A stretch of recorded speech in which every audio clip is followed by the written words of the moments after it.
As the weather shows signs of spring, the winter sports season enters the home stretch with state tournaments just around the corner. Welcome back to another edition of Naperville Sports Weekly. I'm your host, Kim Pierce. We begin on the bowling lanes, where 4 local bowlers compete at the Woodridge Bolero in hopes of earning one of the 5 individual spots at state at the Hinsdale Sectional. It's that time of year for another girls bowling sectional meet, where teams like Lockport, Stagg, Richards, Morgan Park, and many others travel to the Woodridge Bolero to qualify for state. Chanel Edwards and Anaya Emerson from Neuqua Valley, and Naperville Central bowlers Maddie Davila and Alice Cecil come in seeking qualifying spots as individuals. Let's roll. In Game 4, Chanel Edwards looks to make Wildcat history with a second consecutive trip to the state meet.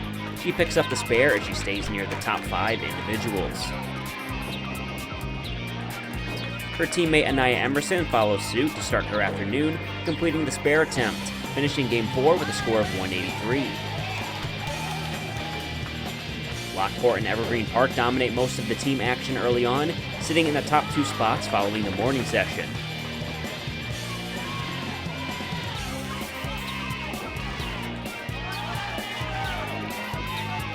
Red Hawk Maddie Davila looks for the first strike of Game 4 for Central. However, she's 1 pin shy of the strike. Davila completes the spare attempt, finishing Game 4 with a score of 143. Central teammate Alice Cecil seems to understand the lanes as she completes her strike attempt for the Red Hawks. She seeks a qualifying spot, finishing Game 4 with a score of 189. Yulissa Garcia from Richards works her way towards a 300 as she picks up strike after strike, setting the tone for her team in Game 4 as she works closer towards that perfect game. On the final frame of Game 4, she comes up just short of the 300. She would be the top bowler in Game 4, finishing with a 279, also securing the individual championship with an overall score of 1399. Garcia's throws helped Richards jump into second place, eventually securing a team spot at state. Davila and Cecil look to match Garcia's energy in Game 5 as they secure back-to-back strikes, seeking to qualify for state individual spots. Cecil is in the top 30 overall with a 1033, but that's about 100 pins shy of the state cut line. Davila ends her great career with a series of 844. Chanel Edwards finishes the 5th game strong as she closes it out with a strike on the final frame, finishing with an 1175. That lands the Wildcat in the top 4 overall, sending the senior back to state for a second straight season, a historic achievement for the Neuqua program. Emerson wants to go down swinging as she swings a strike down the lane in Game 6, finishing her high school career on a high note with an overall score of 977 in her final match. Lockport is the overall team champion, led by individual runner-up Brooke Stroud and Olivia Matisik, who finishes in the top 10. Richards is in second place, about 130 pins back. Evergreen Park takes third, and Stagg secures the 4th and final state spot, holding off Morgan Park. The state tournament wraps the season up next Friday and Saturday. We'd now like to take a moment to give a special shout out to our 6 local chess teams who qualified for the state tournament this past weekend. Neuqua Valley finished the year in 5th place, while Waubonsie Valley brought home the state runner-up trophy, finishing just behind the state champion, Stevenson. And moving on from mental gymnastics to physical gymnastics, athletes from our 3 local teams take part in one of the toughest sectional meets in the state with the loaded field at Oswego High School. The Oswego Co-op welcomes some of the top teams in the state to the girls gymnastics sectional meet. The Valley Co-op qualified as an at-large team, along with Maddie Mungie, Lydia Freeborn, and Johanna Hacker from Naperville North, and Anna Lazowski and Ava Prokop from Naperville Central. Regional champs like the Downers Grove Co-op and the District 230 Co-op, as well as the Hinsdale Co-op, battle for the sectional crown. Starting on the uneven bars, where Kylie Ziegler from the Valley Co-op performs her routine, despite having suffered a painful knee injury in the regional. A nice way for the senior to end her career, despite not being at full strength. Teammate Ella Buchenauer takes her turn on the bars and performs well on the event that has been her strength all season long. She lands her dismount smoothly, coming in with the tuck. The junior scores an 8.25, which unfortunately is just a hair shy of the state qualifying mark of 8.50.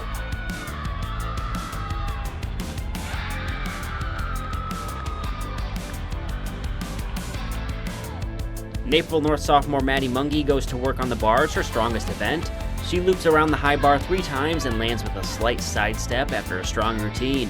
Husky also falls just a bit short of making it to the state meet.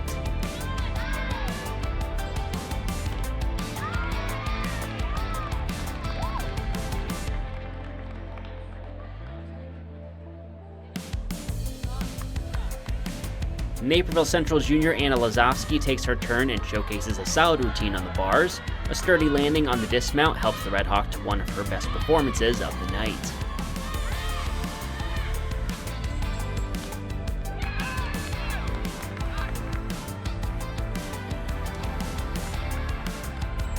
Stealing the show is Caroline Phillip from the Downers Grove Co-op. The junior moves smoothly between the bars and keeps her legs straight before she twists her way down to the floor on the dismount. Phillip finishes first on the bars with a score of 9.35, just ahead of fellow Trustang teammate Kaylin Landry.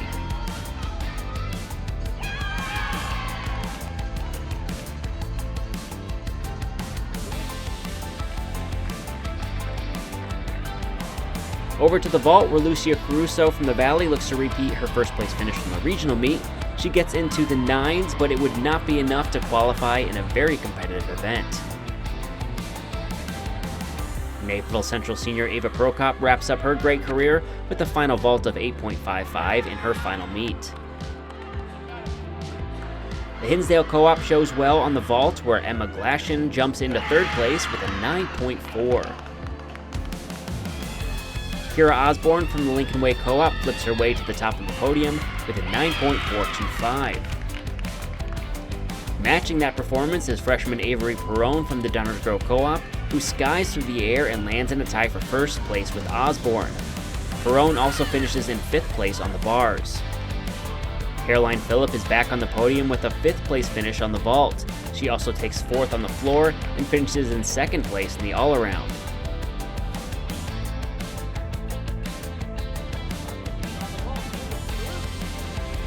Over to the balance beam, where Avery Allen from the District 230 Co-op continues her outstanding sectional with a great performance. The backflip dismount impresses the judges to a score of 9.2, putting the sophomore in 3rd.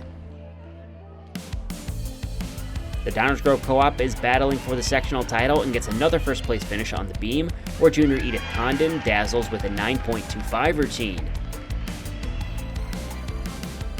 Naperville North freshman Lydia Freeborn completes her first sectional as she wraps up a strong first varsity season for the Huskies.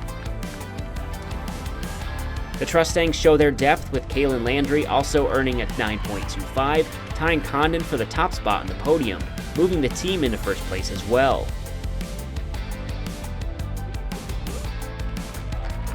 The floor exercise closes out the night with more elite routines. Alana Davey from the Hinsdale Co-op soars high for a 3rd place score of 9.2, putting the freshman through the state. Jade Wolfe of the Valley Co-op comes up short of the state qualifying score, but ends her season with one of her best performances on the floor to close out her junior year.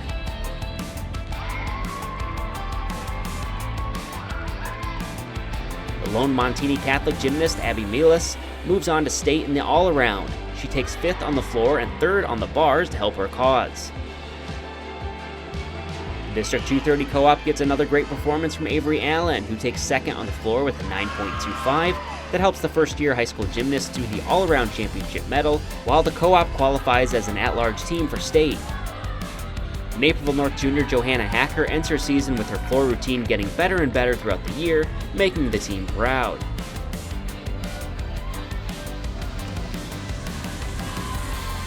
One final chance for the Valley Co-op to earn a state qualifier, and senior Lucia Caruso comes through in the clutch. Her high-energy routine tops the field with a 9.35 as Caruso wins the floor exercise first place medal, putting her through to state after finishing in 6th place at last year's state meet. The defending state champs, the Downers Grove Co-op, wins another sectional title, but the District 230 and Lincoln Way Co-op are also heading to state as teams. The Valley Co-op finishes in 6th place as a team, with Oswego in 5th. The The state meet will be held next weekend at Palatine High School. When we return, we'll head to the wrestling mats, where boys and girls wrestlers compete for a trip to state in more sectional action.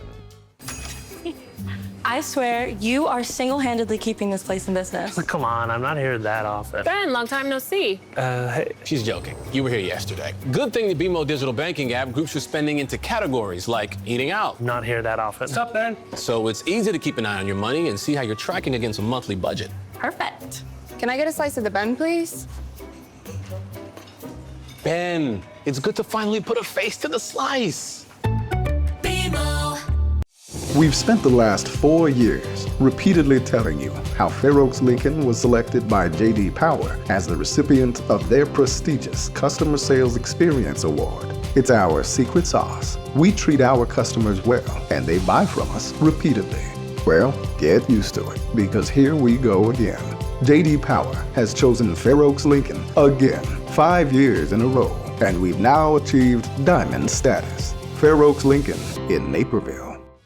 All the hard work comes down to this, where multiple local wrestlers are on the brink of earning a trip to state. Waubonsie Valley, Metea Valley, Naperville North, and Naperville Central are all represented at the Hinsdale Central Boys Meet. The wrestling sectionals are in full force with Hinsdale Central as one of the 4 3A sites. 9 of our area grapplers remain at large as we go deep into day 2, so let's get into the blood round wrestlebacks. Nate Duffield for Waubonsie Valley starts in the 132-pound wrestleback against Tajon Beals from Marist. Beals stays in full control of the match as he wins by tech fall and sends Duffield home. Vince Byrne is hoping to keep his season alive by getting some points on Downers Grove North's Caden Shirelli. However, Shirelli reverses course, takes control of the 150-pound match, and wins 12-10, ending Byrne's wrestling career. Metea Valley has a wrestler still at large in Lucas Marsu. Though Downers Grove South's Noah Green wants it more, so he throws Marsu to the ground and wins the 175-pound wrestleback by a 12-4 major decision. Can JT Hill for Naperville North join teammate Tafik Ibragimov? Orlando Hoye denies access by jumping on top of Hill and takes the 190-pound wrestleback thanks to a 4-0 decision. Paul Paradotti is the last man standing for Naperville Central, but he gets the job done defeating Colin Goggin and moves on to the 3rd place match. Let's show that match featuring the Red Hawk taking on Hoye. Paradotti wins by tech fall to take 3rd at 190 pounds, while Marmion's Vince Testa wins it all. The 215-pound championship features Tafik Ibragimov taking on Dan Costello from Brother Rice, who is responsible for Ibragimov's lone loss of the season. Ibragimov takes his anger out on the match by grappling to an 11-0 win and is the sectional champion in the weight class. Ibragimov and Paradotti will represent the area in the state series at U of I. After several history-making finishes at the Girls Wrestling Regional last week, several local grapplers hope to continue their journey to the state tournament. We'll head back to the mats at the Schaumburg Sectional. Schaumburg High School once again is the site of the girls wrestling sectionals. A large crowd is here for great competition as 3 area wrestlers from Metea Valley are still standing, looking to punch their ticket to state. Starting off the blood round at 115 pounds, Metea's Janiyah Moore and Hampshire's Stella Piazza look to lock each other on the mat, with the Hampshire wrestler holding on to the Mustang's leg. Piazza gets set free and circles around the Mustang to go for the points. Later in the match, Moore hops over with Piazza, going for the leg, but it's a costly move. Piazza holds her down for back points, but doesn't get the pin, though she takes the match by tech fall, sending Moore home. Blood rounds continue at 140 pounds. Mustang Alketa Picari sprawls on top of Brianna Mondragon of Addison Trail. Picari circles around Mondragon and secures the points. This match sees the Mustang ending it in style with the pin to keep her season alive. Bakari takes third after Abby Coons of Lincoln Way Central forfeits the match. Let's jump to the third place match at 120 pounds. West Aurora's Alana Sylvester gets the first period off to a good start, going for the takedown points on Matthias Ashley Bosmagen. The match gets intense for the two, with Sylvester putting Bosmagen on her back-for-back points. This match moves into the second round with Bosmagen locking her leg on Sylvester as both tumble to the mat. The Mustang fights out of the locked arms and puts the West Aurora wrestler on her back. Bosmagen holds Sylvester down and pins her to take third, while Hampshire's Amelia Nadia Polanin takes first. Bakari and Bosmagen will represent Metea Valley down in Bloomington for the IHSA State Series. As for sectionals, it's Lincoln Way Central closing out the day with the team win.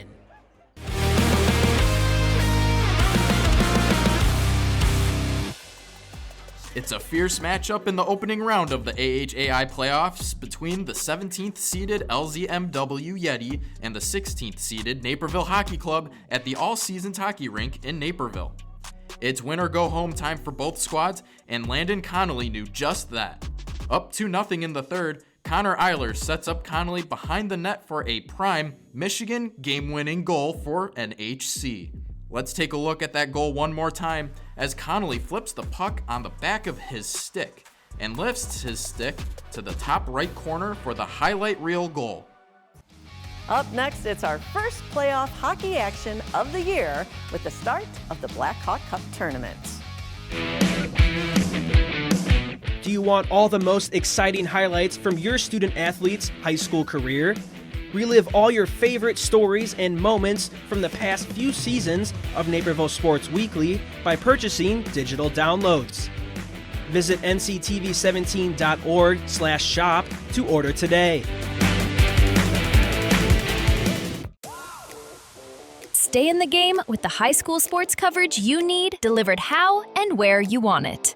From standout performances to in-depth features and coverage, the Daily Herald delivers the local sports stories that keep you connected to your community. Whether it's Friday night football or standout athletes, if it's happening in your community, we've got it covered. Never miss a game or highlight. Subscribe to the Daily Herald today. The postseason is here for high school hockey, with teams taking the ice in the Blackhawk Cup. The Naperville Hockey Club gets things started, facing off against the Yeti in the opening round of the combined division. Playoff hockey is back. This time, it's a first-round matchup between the 16th seeded Naperville Hockey Club and the 17th seeded LZMW Yeti. Naperville Hockey Club goaltender Sam Carlton looks to improve his save percentage from .889.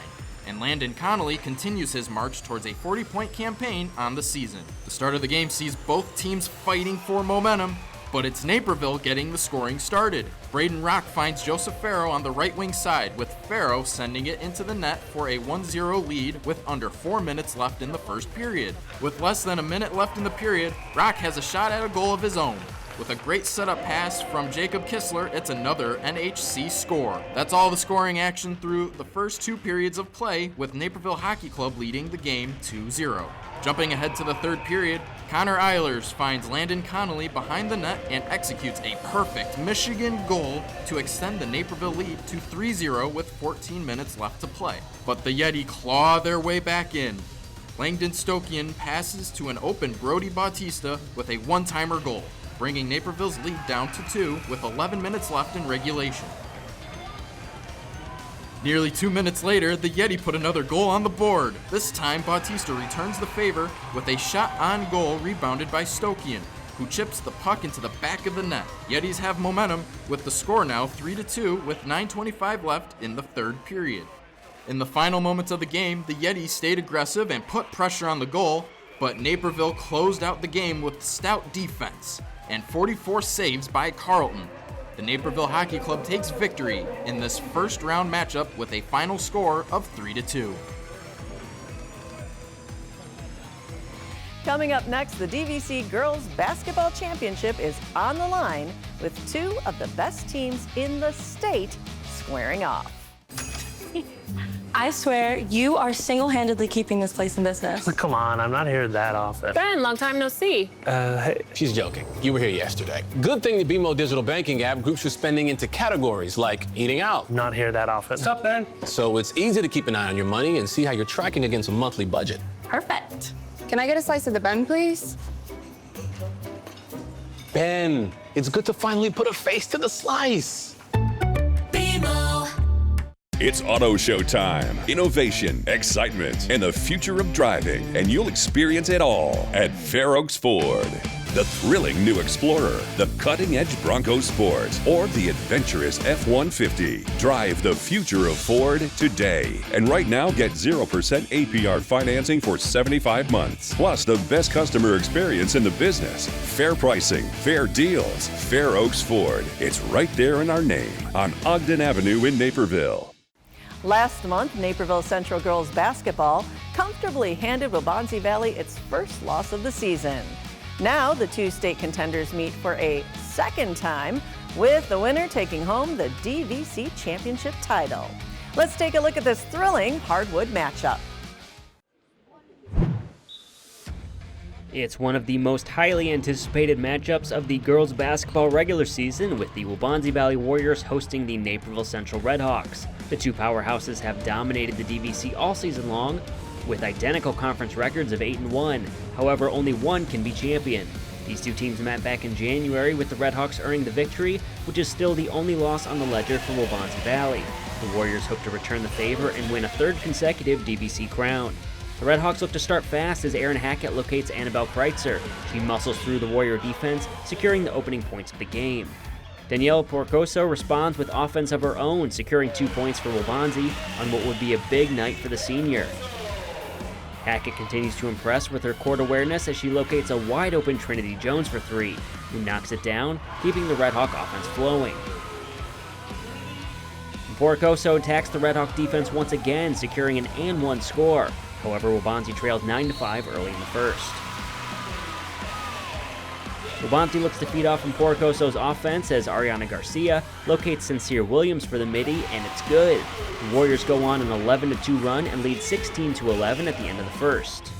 Porcoso looks to pick things up on the defensive side as she opens the second quarter with a steal and score to keep the momentum going.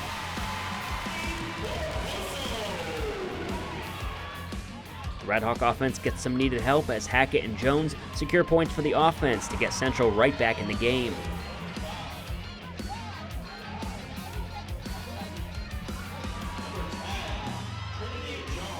The Warrior offense remains on point as Maya Pareda finds Eliana Morris at the top of the key for three, and she knocks it down, keeping Waubonsee ahead.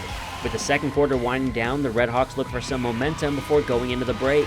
And they get it as Kreitzer connects on the buzzer beater as Central goes into half, leading 29-25. With the Warriors trailing, they call upon Porcoso, who knocks down a three-pointer to open up the third. Hackett starts a monster second half as she scores a pair of buckets to put the Redhawks in the lead once again, as she wants that DVC title. Later in the third, Porcoso escapes and dribbles to the top of the key and knocks down a three-pointer to even the score at 39. 43 points in the game for the senior, who is now one of the top 16 IHSA career point scorers.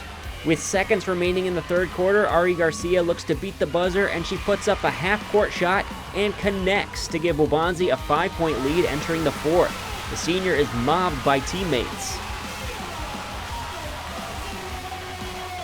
Jones begins to take control in the fourth quarter as she rebounds her own miss and scores. The Redhawks jump back in front.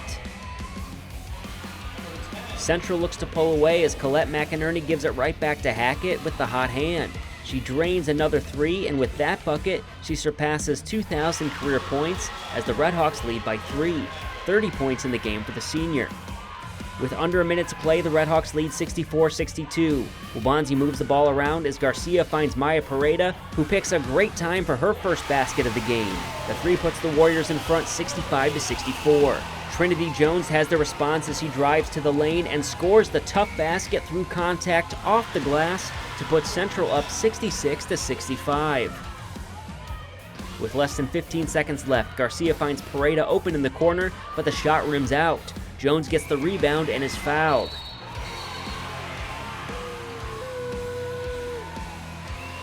After Jones makes a pair of free throws to go up by 3, Waubonsie has one last hope. Porcoso gets a screen, setting up a good look for a 3 to send the game into overtime, but it's just short. Naperville Central outlasts Waubonsie Valley 68-65 in a classic, securing its first DVC championship since 2018.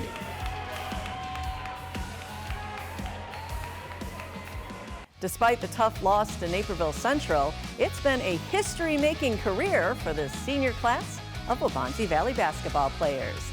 Patrick Cotto has more on a pair of Warriors who have left a major mark on the program, presented by Fair Oaks Ford.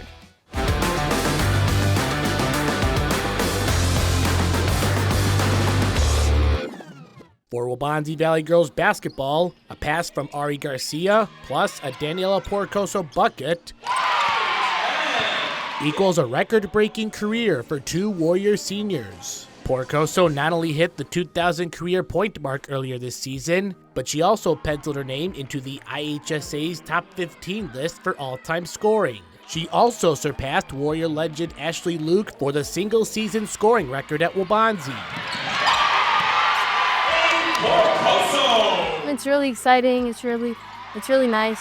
I knew that Ashley Luke went here. She was really good. She had all the records, but that wasn't my first thought, to start off. But then as the seasons went on and I stayed here, started to oh, I'm pretty close. Oh, I'm at 1,000 now, too, Her longtime backcourt partner, Ari Garcia, has left a major mark on the Waubonsie record books as well. In early February, she became the all-time assist leader for the Green and Gold, a record also previously held by Ashley Luke with 481 career assists. I didn't even know what the record was, but once I heard about it my senior year, they told me right before I was going to break it, and it was cool to see that. They work hard for that. Records are meant to be broken. Ashley Luke was a great player here at Waubonsie, and her dedication, to see them be able to put the same amount of work in and get those records were nice. When Porcoso hits a shot, chances are it's set up by a pass from Garcia. It's a system they developed over the years, originally teaming up in their youth before bringing that 1-2 punch to the high school level. Their connection, playmaking, and shot-making skills have helped the Green and Gold to a record of 115-18 during their 4 years as varsity players. Our chemistry, like I said, it's always high. We're always on point with each other. We can talk to each other, help each other, and we won't take it personally. So I think that helps a lot because we're also the leaders on the team. So she's super helpful to me, not just passing me the ball, but if she sees I'm in my head. She was the first one after the game. I missed the game when to tie the game, and she was the first one telling me it's okay. She talks to me if I'm doing too much or I need to calm down. She's always there to help me. Their record-setting accomplishments are no surprise to head coach Brett Love, who recognized the potential they had when they entered the program. When they first came in, I had them in 8th grade in summer camp, and we were able to put them on our high school varsity summer league. They've been driving this program with their work ethic and their dedication, coming in early and shooting, staying late, and driving everybody else to work as hard as they do. Porcoso still has a chance to hit another milestone, as she is 38 points away from 2,885 in her career, the current Waubonsie Valley scoring record. It's really exciting, and just knowing at the end of the day, the points that I score is just going to help us get further and further in playoffs. And that's what's really most important to me at this point. The Warriors completed the regular season with the record of 28-3 and now have their eyes set on another deep postseason run. It's always fun. It's always exciting, a lot of energy, a lot of hype around the games. I'm excited to go to state. That's our goal. That's always been our goal, so I'm excited for that. For Naperville Sports Weekly, I'm Patrick Cotto.